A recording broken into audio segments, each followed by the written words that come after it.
Hello friends, welcome to Dina's channel. இன்றைக்கி நம்ம சேனலில் ரொம்பவே சூப்பரான ஒரு ஸ்வீட் ரெசிபி தாங்க பார்க்க போகிறோம்.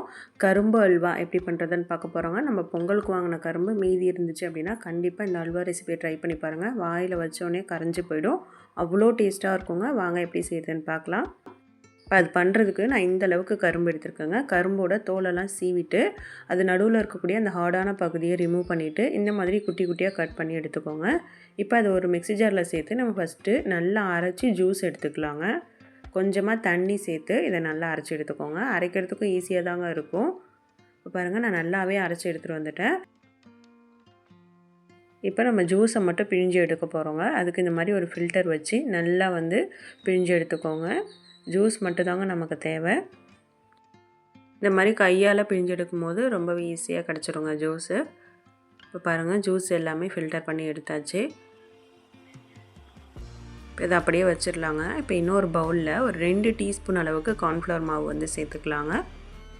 இது கூட கொஞ்சமாக தண்ணி சேர்த்து கட்டிகள்லாம் இல்லாமல் நம்ம கலந்து எடுத்துக்கலாம். நல்லா இந்த மாதிரி கரைச்சி எடுத்து வச்சுக்கோங்க. இப்போ நம்ம அல்வா பண்ண ஸ்டார்ட் பண்ணிடலாங்க. ஸ்டவ் ஆன் பண்ணி ஒரு பேன் வச்சு அதில் 1 டீஸ்பூன் அளவுக்கு நெய் சேர்த்துக்கோங்க. இப்போ இதில் முந்திரியும் பாதாமும் நான் குட்டி குட்டியாக கட் பண்ணி வச்சுருக்கேன். அதை இந்த நெய்யில் நல்லா ஃப்ரை பண்ணி எடுத்துக்கலாங்க. நல்லா பொன்னிறமானதும் இதை வெளியில் எடுத்து வச்சிடலாங்க. இப்போ நம்ம ரெடி பண்ணி வச்சுருந்த அந்த கரும்பு ஜூஸையும் இதில் சேர்த்துட்டு நல்லா கலந்து விட்டுக்கோங்க. கொஞ்சமாக ஏலக்காய் தூளும் சேர்த்துக்கலாங்க. இதில் இனிப்புக்கு நான் நாட்டு சர்க்கரை தாங்க சேர்க்க போகிறேன். ஒரு 3.5 ஸ்பூன் அளவுக்கு நாட்டு சர்க்கரை நான் சேர்த்துருக்கேங்க. இதுவே கரெக்டாக இருந்துச்சு. நாட்டு சர்க்கரை சேர்த்து நல்லா கலந்து விட்டுட்டு நல்லா கரைஞ்சதுக்கு அப்புறமா நம்ம எடுத்து வச்சுருந்த கார்ன்ஃப்ளவர் மாவை இதில் சேர்க்க போகிறோங்க. இதில் ஏதாச்சும் கல் மண் இருந்துச்சுன்னா நீங்கள் தனியாக கரைச்சிட்டு அதுக்கப்புறம் வடிகட்டி சேர்த்துக்கலாம். இப்போ நம்ம கலந்து வச்சுருந்த கார்ன்ஃப்ளவர் மாவையும் நல்லா ஒரு டைம் கலந்து விட்டுட்டு அதுக்கப்புறமா இதை சேர்த்துக்கோங்க. கார்ன்ஃப்ளவர் மாவு சேர்க்கும் போது சிம்மில் வச்சுட்டு சேருங்க. அதுக்கப்புறமா மீடியம் டு ஹை ஃப்ளேமில் வச்சு நல்லா கலந்து விட்டுக்கிட்டே இருங்க. கார்ன்ஃப்ளவர் மாவுனால் சீக்கிரமாகவே இது அல்வா பதத்துக்கு வந்துடுங்க. இப்போ நான் நாட்டு சர்க்கரை சேர்த்துருக்கேன். உங்களுக்கு நாட்டு சர்க்கரை சேர்க்க பிடிக்கலன்னா நீங்கள் வெல்லம், ஒயிட் சுகர் எது வேணாலும் சேர்த்துக்கலாம். இப்போ பாருங்கள், நல்லாவே அல்வா திக்காகி வந்துருச்சுங்க. இப்போ இதில் 1 டீஸ்பூன் அளவுக்கு நெய் சேர்த்துட்டு இதையும் நல்லா கலந்து விட்டுக்கலாங்க. நெய் நல்லா உள்வாங்கி அல்வா நல்லா பேனில் ஒட்டாமல் சுழண்டு வரும். அது வரைக்கும் இதை நம்ம கலந்து விட்டுகிட்டே இருக்கலாங்க. இப்போ பாருங்கள், இன்னொரு டீஸ்பூன் அளவுக்கு நெய் சேர்த்துக்கிறேன். மொத்தமாக 3 ஸ்பூன் அளவுக்கு தாங்க நம்ம நெய் சேர்த்துருக்கோம். ஃபஸ்ட்டு நட்ஸ் எல்லாம் ஃப்ரை பண்ணும்போது 1 ஸ்பூனு, இப்போ ஒரு 2 ஸ்பூன் அளவுக்கு சேர்த்துருக்கோம். அதுவே போதும்.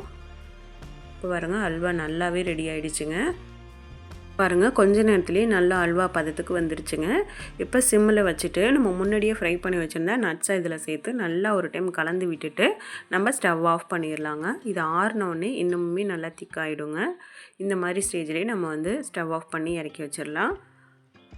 இப்போ பாருங்கள், கொஞ்ச நேரம் ஆறுனதுக்கப்புறம் எந்த அளவுக்கு திக்காகி சுழண்டுட்டு வருது பாருங்கள். இப்போ இதை நம்ம வேறு பிளேட்டுக்கு மாற்றிடலாங்க. இதோட டேஸ்ட்டு ரொம்பவே நல்லாயிருக்குங்க. கண்டிப்பாக ட்ரை பண்ணி பாருங்கள். இந்த டேஸ்ட்டு மறக்கவே மாட்டீங்க, அவ்வளோ சூப்பராக இருக்கும். கண்டிப்பாக பொங்கலுக்கு வாங்கின கரும்பு மீதி இருந்துச்சு அப்படின்னா இந்த அல்வா ரெசிபியை ட்ரை பண்ணி பாருங்கள். ட்ரை பண்ணி பார்த்துட்டு உங்களுடைய ஃபீட்பேக்ஸை எனக்கு கமெண்ட் செக்ஷனில் கமெண்ட் பண்ணுங்கள். இந்த வீடியோ பிடிச்சிருந்தால் லைக் பண்ணி ஷேர் பண்ணுங்கள். மறக்காமல் நம்ம சேனலில் ஃபஸ்ட் டைமாக பார்க்குறீங்கன்னா சப்ஸ்கிரைப் பண்ணிக்கோங்க. இதே மாதிரி வேறு ஒரு இன்ட்ரெஸ்டிங்கான வீடியோஸோட உங்களை மீட் பண்ணுறேன். Thank you friends.